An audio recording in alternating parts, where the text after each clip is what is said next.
Num certo sentido, nós vamos rever algumas coisas que nós vimos na semana anterior sobre este tema, duas alianças em conflito, mas agora enfatizando a segunda parte. E relembrando o episódio anterior, nós lembramos que este capítulo começa com uma espécie de clímax na história de Abraão, que é o cumprimento da promessa. Neste momento se resolve um conflito que se iniciara desde antes do chamado de Abraão.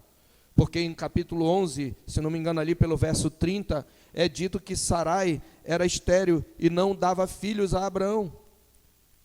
Só que o Senhor prometeu fazer dele uma grande nação. Mas como ele seria uma grande nação se sua mulher era estéril? E agora, passados 24 anos, desde que o Senhor fizera a promessa, nem mesmo Abraão podia mais ter filhos. Cansado de esperar na metade desses anos, atendendo ao conselho de Sarai, naquela época chamada Sarai, agora Sara, Abraão tem relações com a serva de Sarai, chamada Agar, e dela tem um filho, mas Deus deixa claro que aquele não era o filho que Deus havia prometido, porque o filho da promessa não seria fruto de um esforço humano, mas seria fruto inteiramente do poder divino. Logo no capítulo seguinte a essa queda de Abraão, o Senhor, no capítulo 17, lhe assegura o cumprimento da promessa e lhe assegura que Ele é o Deus Todo-Poderoso e diz: anda na minha presença e seja perfeito, eu sou poderoso para cumprir o que eu te prometi, e cabe a ti confiar em mim e andar em santidade, Abraão. E agora, enfim, no capítulo 21, do verso 1 ao verso 7, nós vimos que a promessa de Deus se cumpriu, e a ênfase desses primeiros versículos é que Deus cumpriu a promessa exatamente da forma e no tempo em que Ele havia falado.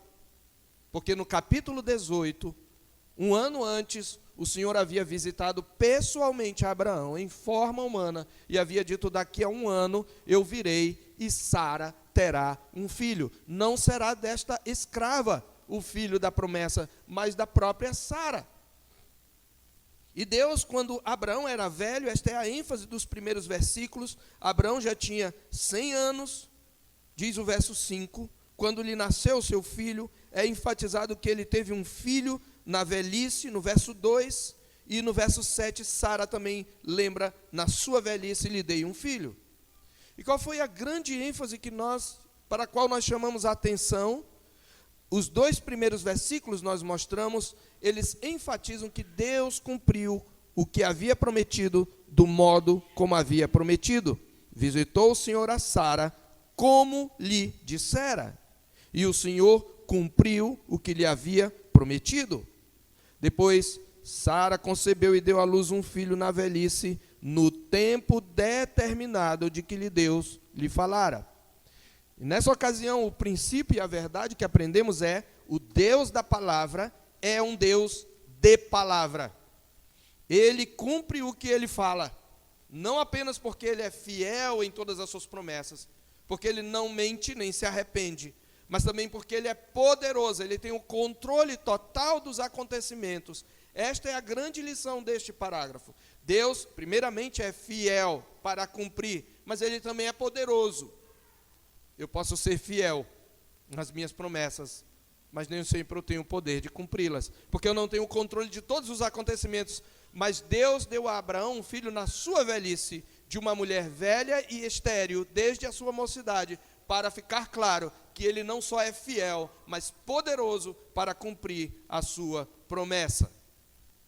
Então Deus cumpre o que promete, do modo como promete, e isso mostra que Deus é confiável, e sua palavra, em consequência, também o é. E tanto a fidelidade, nós aprendemos que tanto a fidelidade quanto o poder de Deus são para nós, primeiramente, a aplicação para nós, a fidelidade e o poder de Deus para cumprir sua promessa, são para nós uma garantia de que tudo aquilo que Ele prometeu em sua palavra, e ainda não aconteceu, há de se cumprir. É um consolo para nós. Ele prometeu muitas coisas, Ele prometeu consumar a obra salvadora, e Ele há de cumprir. Mas além de ser um consolo e uma segurança para nós, nós vimos que essa fidelidade, esse poder de Deus em cumprir suas promessas, é também um fundamento para a nossa obediência à verdade.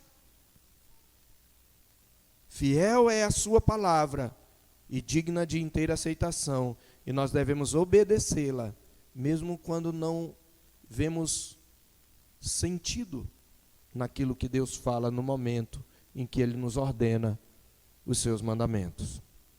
Então nós vimos em segundo lugar a resposta desse cumprimento depois de 25 anos.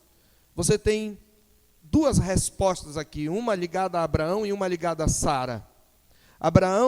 Em Abraão nós temos a resposta da obediência da fé. Abraão cumpre as ordenanças do Senhor. Qual foi a ordenança do Senhor? Que a aliança do Senhor deveria estar na carne de Abraão e sua descendência, através da circuncisão. E essa obediência é chamada de obediência da fé, porque ao circuncidar seu filho, a circuncisão em si não garantia coisa alguma, ela era um ato de fé. Abraão estava consagrando a si mesmo e a sua descendência para ser o povo pactual de Deus, confiando que Deus cumpriria a promessa, tanto na sua vida como na sua descendência. E assim nós temos a obediência da fé, de modo que a fidelidade de Deus provoca e motiva a fidelidade do servo da promessa, quando ele aplica o selo da justiça que vem da fé, circuncidando o seu filho. Nós vimos isto no verso 3 e no verso 4. Primeiro ele obedece colocando o nome que Deus ordenou, Isaque, riso ou risada. Depois ele o circuncida ao 8º dia. E nunca é demais falar que quando ele aplica esse selo de justiça que vem da fé, o selo da justificação na velha aliança, ele aplica a uma criança quando ela ainda não pode crer, porque o selo deveria estar sobre os filhos. A fé é, portanto, meus irmãos, sempre uma resposta ao que Deus realizou. A fé é um dom de Deus, mas é também, ao mesmo tempo, um ato de obediência. E aí nós vemos a segunda resposta, que é o louvor de Sara. E disse Sara no verso 6, Deus me deu motivo de riso, e todo aquele que ouvir isso vai rir-se juntamente comigo. Quem teria dito a Abraão que Sara amamentaria um filho, pois na sua velhice lhe deu um filho? O que ela está dizendo é mais ou menos aquilo que Maria vai dizer de modo mais abrangente. Minha alma se alegra, minha alma louva o Senhor, engrandece o Senhor, e o meu espírito se alegrou em Deus, meu Salvador. Essa oração simples de Sara se expande através da história da salvação, e outras mulheres estéreis, como Ana, mãe de Samuel, e como Maria, mãe de Jesus, vão entoar o mesmo louvor, porque são todas manifestações ou ministrações do cumprimento da mesma promessa. Então, além da fé obediente, a alegria da chegada desse filho, da promessa, produz louvor e adoração. E essa alegria se cumpriria, como nós vimos plenamente no outro menino, da semente de Isaque. Então, nós temos aqui uma antecipação da alegria do nascimento do Salvador, que depois é celebrado em Lucas capítulo 1.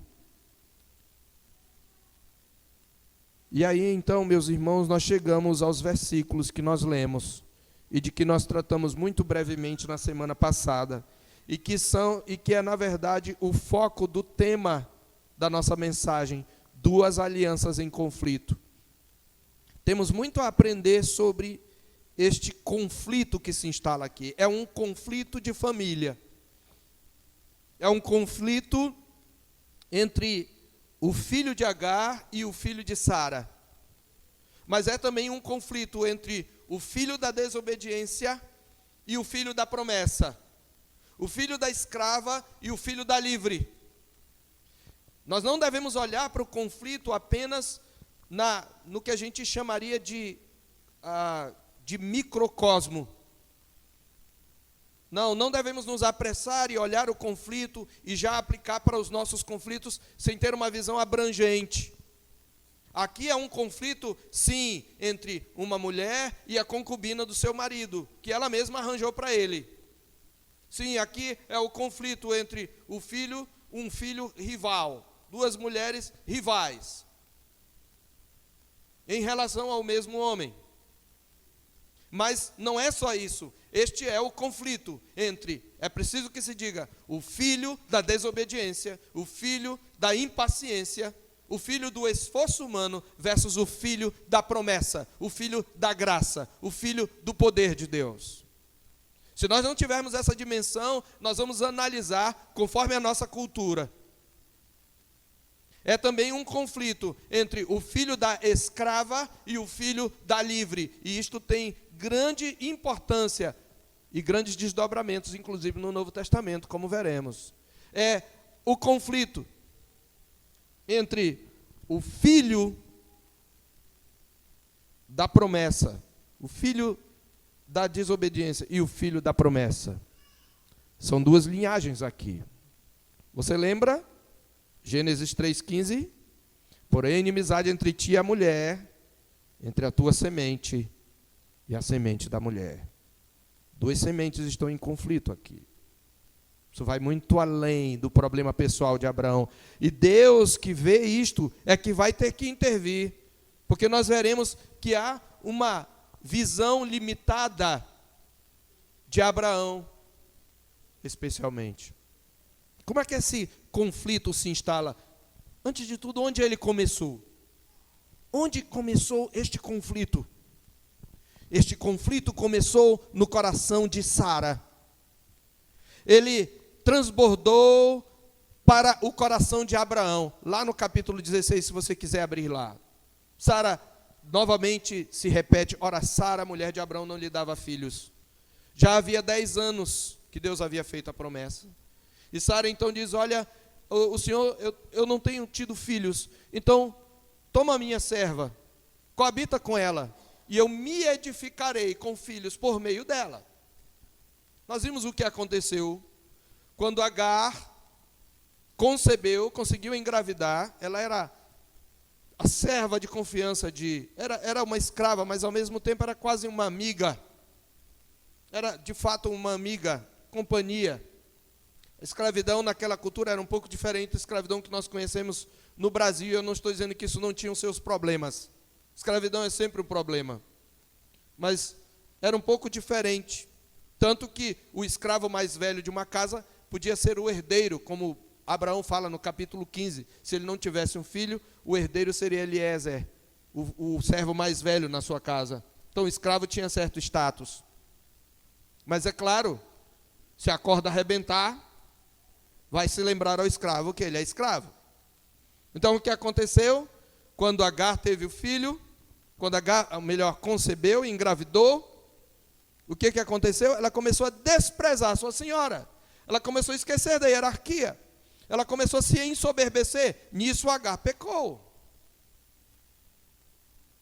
E Sara então vai até Abraão e veja que ela não enfrenta Agar de início. Ela vai lá pedir contas a Abraão. Eu te dei a minha escrava. E agora que ela concebeu, ela está me desprezando. E Abraão diz, olha, mas ela é sua escrava, faz o que você quiser. E Sara humilha e ela vai embora. Mas o anjo do Senhor a encontra. E por causa de Abraão e do filho que ela trazia no ventre, o anjo do Senhor se revela a ela como Deus que vê. E faz promessas a ela. E ordena que ela volte para a sua senhora. E agora 16 anos haviam-se, ou melhor, 14 anos, 13 a 14 anos haviam se passado. E Sara tinha tido filho. Então, o conflito nasceu no coração de Sara e de Abraão. E, obviamente, por consequência de Agar, que entrou no conflito querendo ser mais do que de fato era. E agora esse conflito, depois de 14 anos, preste atenção, depois de 14 anos do deslize, o conflito se reinstala. Preste atenção. Nós cometemos erros e Deus até perdoa esses erros. Deus intervém com graça, mas Deus não anula as consequências dos nossos erros. O nosso pecado pode nos encontrar lá na frente. É isso que acontece. Mas Deus tinha planos maiores para eles. Como é que começa? Qual é o estopim desse conflito? Já falamos como começa, mas onde é que ele desencadeia agora? Onde ele se desdobra? No que eu chamaria de um riso de zombaria. Há um claro jogo de palavras, aqui não claro em português, mas no hebraico, porque Sara fala, ele deu o nome, a palavra de Deus diz que Abraão deu o nome Isaque, vocês sabem já que isso significa riso ou risada, porque quando Deus anunciou no capítulo 17, para Abraão que de Sara ele teria um filho, ele se riu, diz lá o capítulo 17.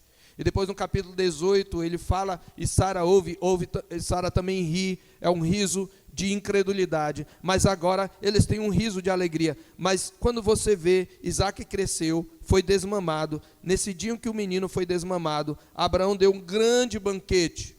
E deve ter sido um banquete de rei, porque ele era um tipo de sheik.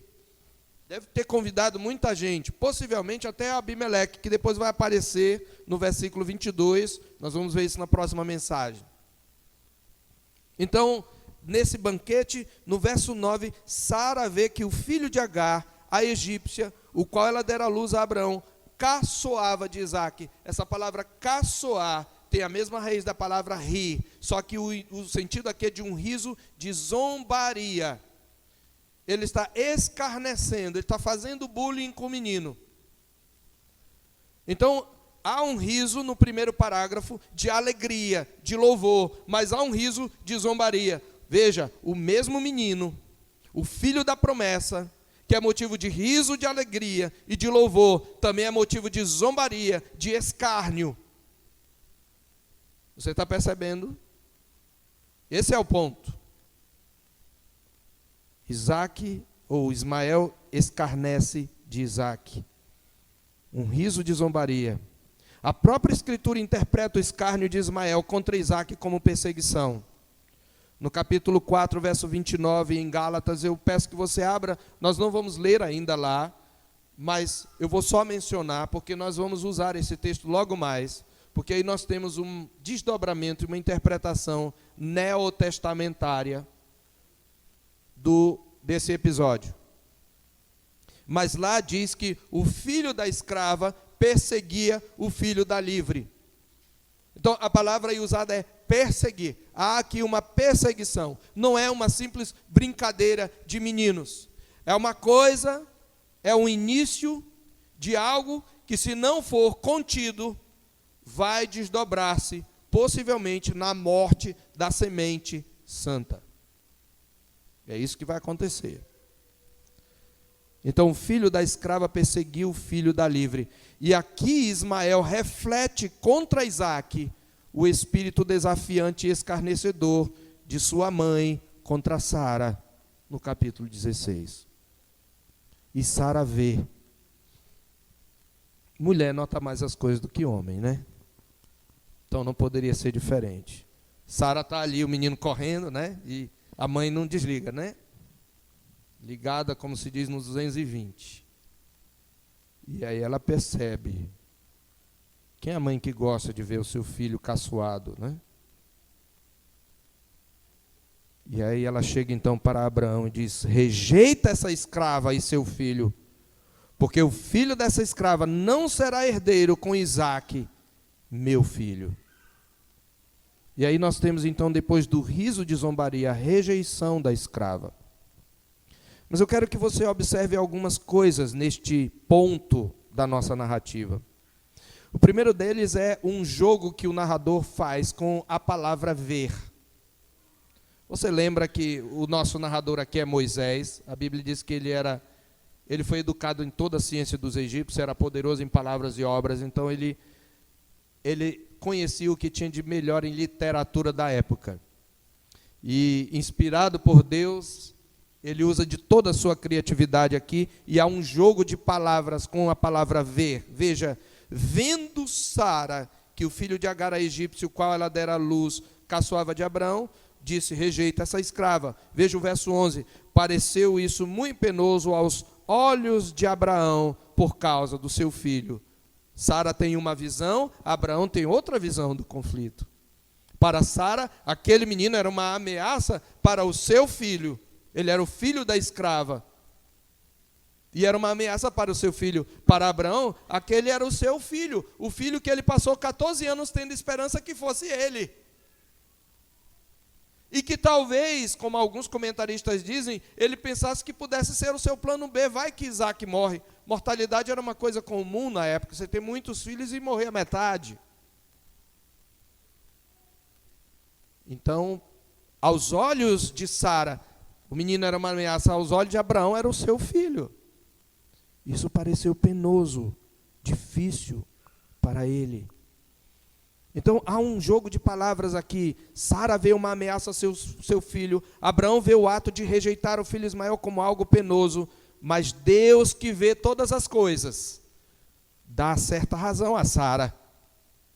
Porque Deus vê todas as coisas, e agora sim ele devia ouvir. Lá não. Lá ele ouviu a voz de Sara erradamente. E por isso está sofrendo conflito aqui. Mas aqui ele tinha que ouvir a voz da mulher. Sim, maridos, vou repetir de novo. Temos que aprender a ouvir a voz da nossa esposa. Às vezes Deus dá para elas uma visão muito maior que a nossa. Às vezes. Estou dizendo às vezes porque somos pecadores, marido e mulher. Então às vezes um vê correto e às vezes o outro vê correto. E nós temos que analisar isso pela Escritura. Quando o conselho que tua mulher dá não é de acordo com a Escritura, você deve pastoreá-la. Mas nem sempre a sua visão é a visão da Escritura. Olha o que Deus diz. Atende a Sara. Ele diz, não te pareça isso mal por causa do moço e por causa da tua escrava. Atende a Sara em tudo o que ela te disser. Por quê? Porque por Isaque será chamada a tua semente. A palavra aí lembra, descendência é semente. A semente santa é a semente da promessa, é por Isaque. É dele. Então, Sara vê uma ameaça ao seu filho, Abraão vê a perda do seu filho, mas Deus vê duas alianças, duas linhagens em conflitos, e sabia que Ismael seria um obstáculo à continuidade do plano redentor. Ele sabia que Ismael seria um espinho nos olhos de Isaque e da semente santa, e na verdade foi o que seus descendentes se tornaram para Israel até o dia de hoje. Pois até hoje os árabes que decretaram a morte e a destruição de Israel só não o fazem porque Deus assim não quer. Embora Israel espiritualmente, como veremos, não é mais o filho da livre. Então Deus não vê como vê o homem, irmãos. Esta é a lição.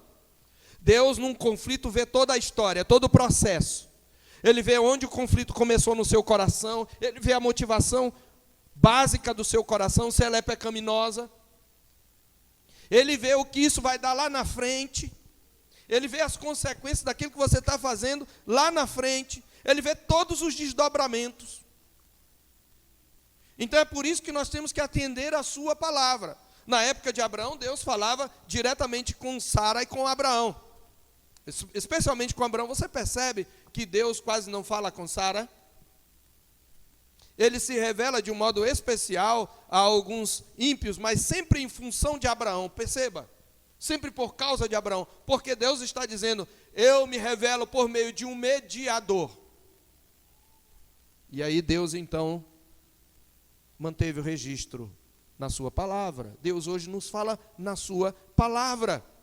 E sim, Deus nos fala através de conselheiros que aplicam a sua palavra ao nosso coração. Então Deus vê todo o processo. Ele sabe a opção certa a escolher. Por isso a sua ordem não pode ser respondida com um mas, mesmo que pareça naquele momento errado, mesmo que pareça crueldade, mesmo que pareça injusto, se a sua palavra está ordenando, deve ser obedecida. Parece que ele não está dando o tratamento mesmo que o outro. Eu tenho essa experiência muito no gabinete pastoral, principalmente quando eu aconselho marido e mulher. Eu tenho a impressão que sempre um está achando que eu estou a favor do outro, e eu fico tão feliz com isso. Alguns irmãos, depois de muitos anos e de muitos meses, pastor, eu saí do gabinete com raiva do senhor, porque eu achei que o senhor estava a favor do fulano, meu marido. Mas sou eu que sou errado, mas eu faço isso mesmo de propósito. Porque se eu ficar só amaciando o seu ego, eu vou simplesmente acirrar o pecado no seu coração. E muitas vezes eu também sou confrontado, porque sim, eu busco pastoreio quando eu tenho dificuldades de colegas. E quantas vezes eu levei peia? Peia mesmo. Então, Deus, Ele sabe o que está no nosso coração, Ele sabe o que é melhor. Deus vê não como vê o homem. E é por isso que Deus traz uma palavra de consolo para Abraão. Deus diz, rejeita, manda embora a escrava. Parece cruel, principalmente, porque a gente tem toda a carga cultural e ideológica, que mesmo a gente dizendo que não é, a gente recebeu, de opressores e oprimidos. Mas veja, esse não é o maior sacrifício que Abraão vai fazer. Se você quer usar outra palavra, essa não é a maior, entre longas aspas, injustiça que Abraão vai cometer, ou absurdo que Abraão vai cometer. No capítulo 22, Deus vai pedir outra coisa maior. Aí você tem que vir para ouvir. A gente vai falar depois. Aqui é café pequeno para o que Abraão está para ser desafiado a fazer. Mas Deus traz uma promessa. Diz, olha, Abraão, eu vou cuidar do menino. Pode soltar o menino no deserto, que quem vai acompanhá-lo e a mãe sou eu. Pode confiar. Veja, no verso 13, mas também do filho da serva farei uma grande nação. Por quê? Por ser ele teu descendente. Ele é fruto dos teus erros, mas ele é teu descendente, e por amor de ti, eu vou fazer dele um grande povo, uma grande nação. Mas ele não é o filho da promessa. E aí então Abraão se levanta de madrugada, toma pão, um odre de água, põe as costas de Agar, deu-lhe o menino, deu a mão, né? E a despediu. Ele já tinha cerca de entre 16 e 18 anos. A palavra menino comporta. E veja que em nenhum momento a palavra Ismael é usada aqui. Porque o narrador quer deixar claro que é o filho da escrava. Ismael significa Deus ouve. Nome dado pelo Senhor a Agar, quando se revelou a Agar. Mas aquele é o menino, é o filho dela, é o filho dele, é o filho da escrava. O tempo todo. Porque Deus quer deixar claro, ele não é o filho da promessa. E ele então põe um odre de água, um pouco de pão, dá o menino para ela e a despediu, e diz que ela saiu errante pelo deserto de Beceba. Antes da gente partir para essa última parte, é preciso que nós expliquemos, por causa da nova moralidade, nós já estudamos sobre isso. A expulsão da escrava e seu filho não foi por xenofobia. O que estava em jogo não era primeiramente uma questão racial e sanguínea. Isso vai ficar muito claro daqui a pouco. Ismael é rejeitado como herdeiro da promessa, novamente, como eu já falei no início, porque ele é fruto da incredulidade de Abraão e de Sara e não da promessa divina. Não tem nada a ver com a questão sanguínea. Sabe por quê? Porque de filhos de concubinas Deus suscitou tribos a Israel. Nós veremos isso quando chegarmos em Jacó. Tanto os filhos de Raquel e Lia, como os filhos de Zilpa e Bila, foram incluídos e formaram as 12 tribos de Israel. A questão não é racial, a questão não é social, a questão é espiritual. Esse é o ponto que nós precisamos entender.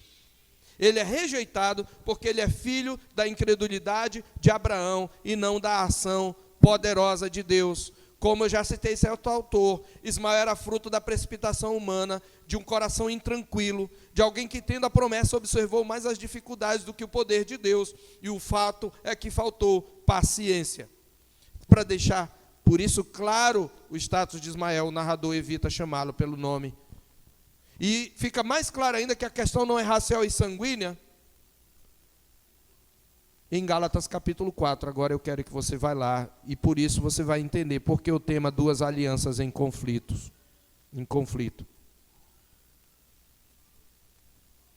A Escritura interpreta a própria Escritura. Você lembra, o livro de Gálatas tem como tema principal a nossa liberdade em Cristo. Nós somos libertos do jugo da condenação da lei, pela graça, mediante a ação de Cristo. Este é o tema, a liberdade em Cristo Jesus. E Paulo se utiliza deste episódio, vamos ler então do capítulo 4, verso 21 a 31. Dizei-me, pois, vós os que quereis estar sobre a lei, acaso não ouvis a lei? E aí ele cita a lei, que a lei aqui é uma tradução, a palavra grega aqui é nomos, é a palavra para lei, mas Paulo é um judeu, ele está combatendo os judaizantes, então isso traduz, no caso é a tradução grega da palavra Torá. E a Torá significa instrução e refere-se a todos os 5 livros de Moisés. Então ele vai mencionar Gênesis, que faz parte do livro da lei. Pois está escrito que Abraão teve 2 filhos, um da mulher escrava e outro da livre. Mas o da escrava nasceu segundo o quê? Segundo a carne. O da livre, mediante a promessa. Abraão não tinha poder nenhum em sua carne era amortecida e Sara também. Mas ele continua, mas estas coisas são alegóricas, porque estas mulheres são 2 alianças. Uma, na verdade, se refere ao Monte Sinai, que gera para a escravidão. Veja, aqui Paulo associa. A associação não é racial. Paulo está fazendo uma crítica aos judeus da sua época. Eles queriam ser salvos pelas suas próprias forças, pelos seus méritos, cumprindo a lei. E a ênfase deles era na lei cerimonial. Eles diziam para os Gálatas, os judaizantes diziam para os Gálatas, não basta crer em Cristo e ser batizado em nome de Cristo. Você tem que se circuncidar, guardar o sábado conforme a velha aliança, o 7º dia. Você tem que se abster de certas comidas. Você tem que guardar as festas santas. Se vocês não fizerem isso e não se circuncidaram, vocês não vão ser salvos. Eles se confiavam na lei cerimonial, como obra meritória, como obra para adquirir mérito diante de Deus. E ele está dizendo, Agar hoje é o Monte Sinai, que gera para a escravidão. Ora, Agar é o Monte Sinai na Arábia. É interessante porque os árabes são descendentes de Ismael, e o Monte Sinai ficava na Arábia. E corresponde a Jerusalém atual. Veja, ele está falando de Jerusalém, a nação de israelitas.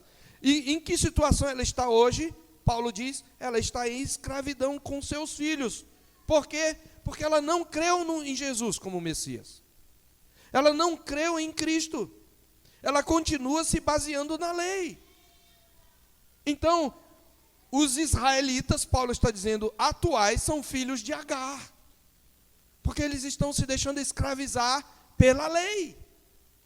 Veja, não é questão racial nem sanguínea, percebe? São descendentes raciais de Isaac, mas espiritualmente são filhos de Agar.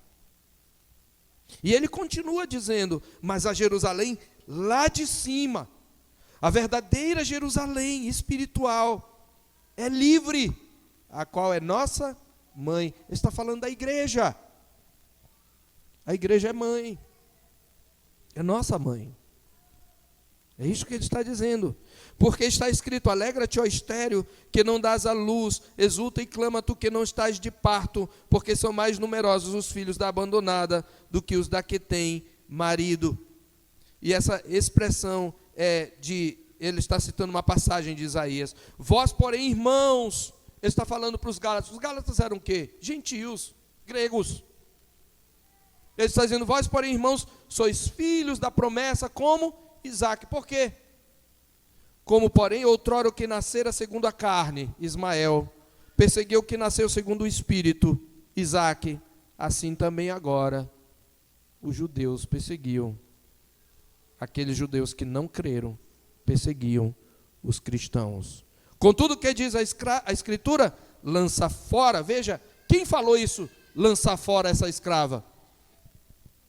Sara. Mas o que Paulo diz? O que diz a Escritura? Deus falou por boca de Sara.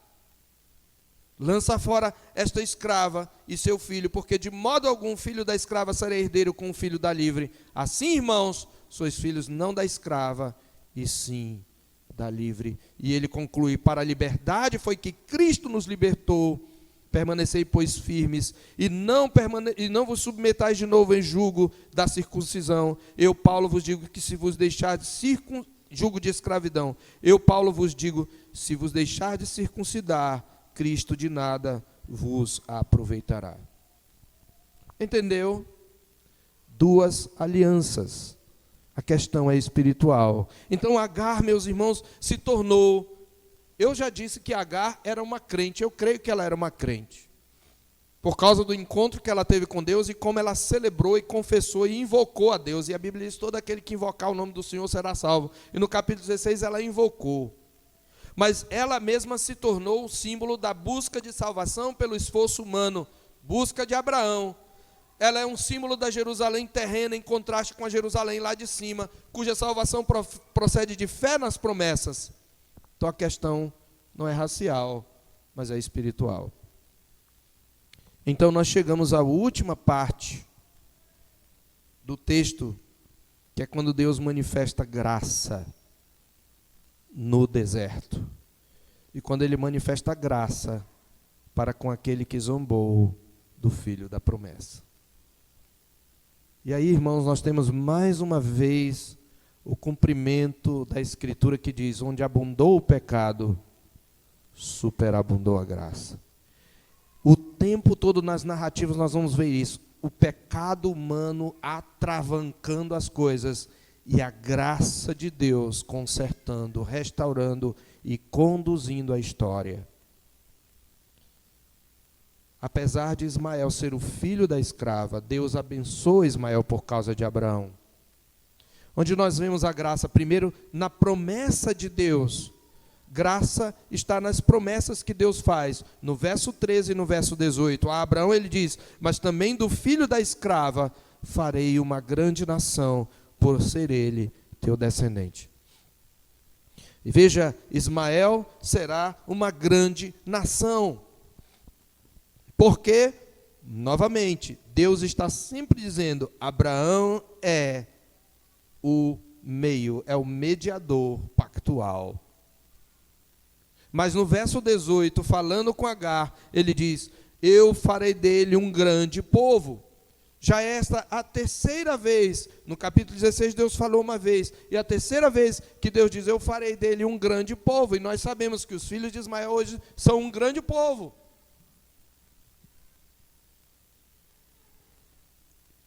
Mas além de fazer promessas, Deus concede provisão no deserto. Veja que Agar saiu errante pelo deserto, e se acabou a água do odre. Bom, você pode sobreviver muito tempo sem comida, mas sem água muito pouco tempo. E ao que parece, Ismael desfaleceu antes de Agar. Parece que ele não tinha uma constituição muito forte. E aí, ele já era um menino, já era um rapaz, mas ela teve que tomá-lo e colocá-lo debaixo de um arbusto, e ele já estava para morrer, e ela se ausentou distância de um tiro de arco, cerca entre 200 e 300 metros. Eu não quero ver o menino morrer. E ela começou a chorar, desesperadamente. E, ao que parece, o menino também chorou, e é possível até que tenha orado. Porque o verso 17, entra Deus, que prometeu a Abraão que ia cuidar. Deus, porém, ouviu a voz do menino. Você sabe, a palavra ouvir é o verbo hebraico chamar, de onde vem a palavra Ismael. Deus ouve. E você lembra como Agar celebrou ao Senhor? Deus ouviu, Deus falou com Agar, ela diz: não olhei eu para aquele que me vê, tu és Deus que vê. E deu o nome daquele poço, lá no capítulo 16, celebrando o encontro com Deus, e deu o nome Ber-Lahai-Roi, ou Ber-Lahai-Roi. Ber é a palavra para poço. Mais tarde Abraão vai dar o nome de um poço, Ber-Sheva, poço do juramento. Ber-Lahai é o que vive, e Roi é o que vê, poço do vivente que vê. E agora Deus não só vê, mas Deus ouve. A voz de quem? Do filho de Abraão.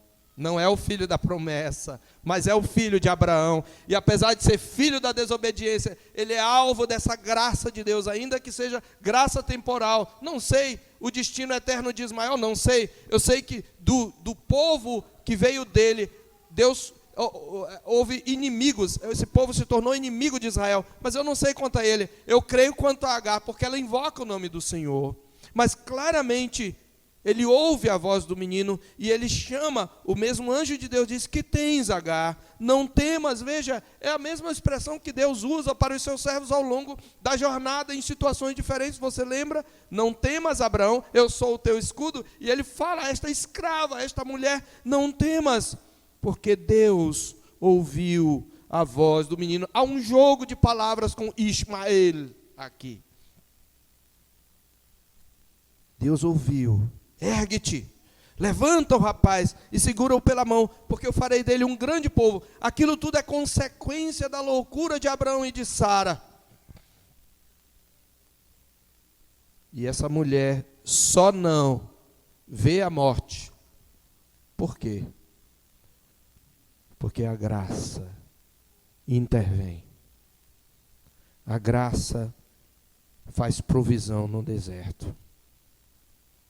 E diz que abrindo-lhe Deus os olhos, viu ela. Olha o verbo ver de novo aí. Ela, no momento do conflito, é outra lição para nós. No momento do conflito, quando o conflito se acirra, quando as consequências do nosso pecado se avolumam sobre nós, quando nossa iniquidade nos encontra, os nossos olhos se fecham para aquilo que muitas vezes está diante de nós e que é solução. Quantas vezes a solução vem de onde você não esperava, no seu desespero você não consegue olhar. Isto acontece nas mais diversas situações. Eu vou citar um exemplo só. Às vezes a pessoa que você não esperava que ia lhe ajudar, lhe ajuda. Porque Deus abre os olhos. O poço estava ali. Deus não fez aparecer um poço. Ele poderia fazer, mas o poço estava ali. Ela está chorando, porque ela está olhando o menino com sede. Ela não ergue os olhos. Só quando ergue os olhos, só quando ela se ergue e levanta o rapaz, ela vê um poço. E vai a ele, enche de água e dá de beber ao rapaz. Mas a graça de Deus, além da promessa, além da provisão, também se manifesta na própria presença de Deus. Veja o verso 20. Deus estava com o rapaz. Ele não é o filho da promessa, por isso que nem é chamado pelo nome. Mas a graça de Deus estava com o rapaz. Ele cresceu, se tornou arqueiro, flecheiro no deserto, um grande guerreiro. E para ficar claro, sua mãe casou com uma egípcia. O narrador está chamando a atenção. Egito lembra escravidão. Meus amados, veja que quanta coisa nós podemos aprender aqui. E eu já apliquei algumas verdades aqui, mas eu quero concluir aplicando outras. tudo o que aconteceu aqui foi consequência do pecado de Adão. Preste bem atenção no que eu vou falar. Ismael é filho de um erro,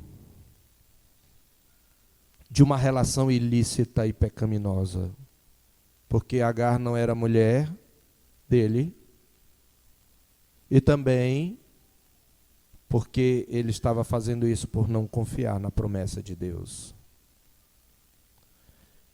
Nós aprendemos aqui, queridos, que tudo o que conseguimos, quando nós nos precipitamos e desobedecemos a Deus, é trazer prejuízo sobre nós e sobre aqueles que conosco estão relacionados. E alguns desses prejuízos vão aparecer depois de um longo tempo. Eu vou repetir. Tudo o que você e eu conseguimos, quando nós desobedecemos a Deus, é trazer prejuízo, porque o pecado traz prejuízo. O pecado é um parasita. O pecado cria desordem. E eu diria, meus irmãos, que muitos dos conflitos que nós enfrentamos, e na verdade a maioria deles, provém do conflito fundamental do nosso coração. E qual é o conflito? É o conflito entre o propósito de Deus, que nos é revelado em sua palavra, suas promessas e mandamentos, e as inclinações pecaminosas do nosso próprio coração, quando nós escolhemos confiar em nós mesmos. Quantos irmãos, quantos no meio do povo de Deus não são filhos de relações ilícitas? Quantos no meio do povo de Deus não são filhos de relações equivocadas, levadas adiante em desobediência à palavra de Deus? Muitos de nós aqui, inclusive, nós não somos diferentes de Abraão, queridos. Olha para o rol de membro da igreja. Não somos diferentes de Abraão. Para o crente, esse conflito é o conflito entre a graça santificadora e a nossa natureza pecaminosa chamada carne. Mas sabe qual é o mais fascinante de tudo isso? É que onde abundou o pecado, superabundou a graça. E como a graça suplanta o pecado, a graça pode transformar a consequência de um erro em bênção. O pecado em si nunca pode ser bênção, mas o fato gerado pode ser bênção. Veja Salomão. De quem é filho Salomão? Filho daquela relação que começou adúltera entre Davi e Batseba. O menino que foi gerado da primeira relação morreu. Mas quem Deus fez herdeiro? Salomão. Isto não justifica o pecado de Davi, é bom que se diga, ele sofreu consequências até o fim da vida, a espada nunca se apartou da sua vida. Mas a mesma união que começou pecaminosa, dela Deus levantou. Você lembra de Ló? Ló teve filhos com suas filhas, frutos de incesto. E elas deram origem aos filhos de Amon e aos filhos de Moabe, como nós vimos quando nós expomos o capítulo 19. Quem são Amon e Moabe? Eles vão se tornar espinhos nos olhos dos israelitas. Os maiores estavam entre os maiores inimigos. Então, o pecado de Ló trouxe consequências e prejuízo. Mas o que a graça fez? A graça tomou lá de Moabe uma das mulheres mais virtuosas da história da salvação, chamada Ruth.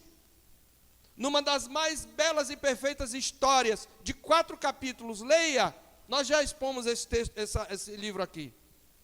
Quem era Ruth? Uma mulher que mostrou benevolência para com sua sogra. E onde Ruth figura em Mateus 1, na genealogia do Salvador. A graça suplanta o pecado. Quem mais? Os cananeus. Deus os expulsou porque eles praticavam as piores abominações. Mas o que Deus fez? Deus salvou uma prostituta e sua família, porque creu nele, e escondeu os espias. E de Raabe também nós temos descendentes, ascendentes de Cristo. E lá em Mateus diz, de Raabe a prostituta. Raabe não continuou na prostituição, é preciso que se diga, porque tem aqueles que dizem, Jesus andou com as prostitutas. Cuidado com o que você fala.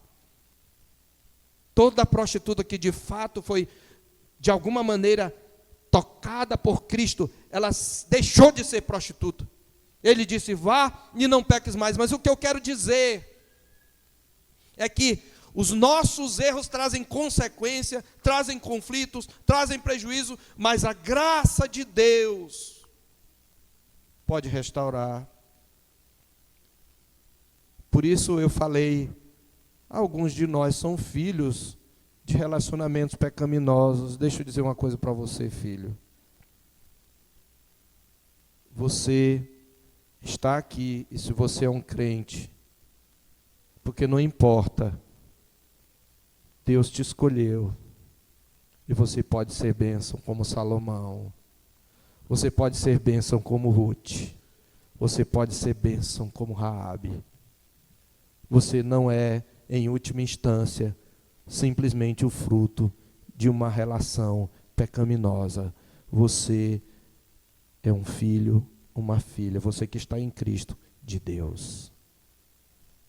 E pode ser um instrumento de bênção para pessoas, porque a graça suplanta o pecado. Então, se você lamenta que talvez não seja o filho daquele homem que te cria, ou a filha, ou viva com a madrasta, a graça faz toda a diferença na sua vida. Onde abundou o pecado, superabundou a graça.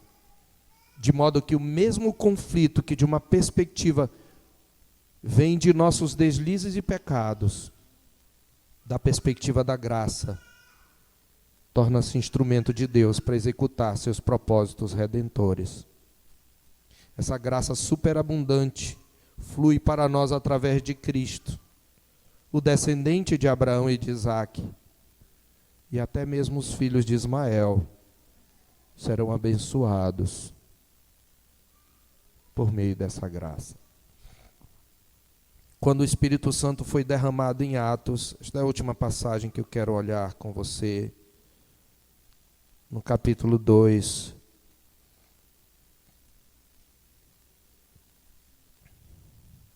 Eram judeus de nascimento, ou eram judeus de sangue.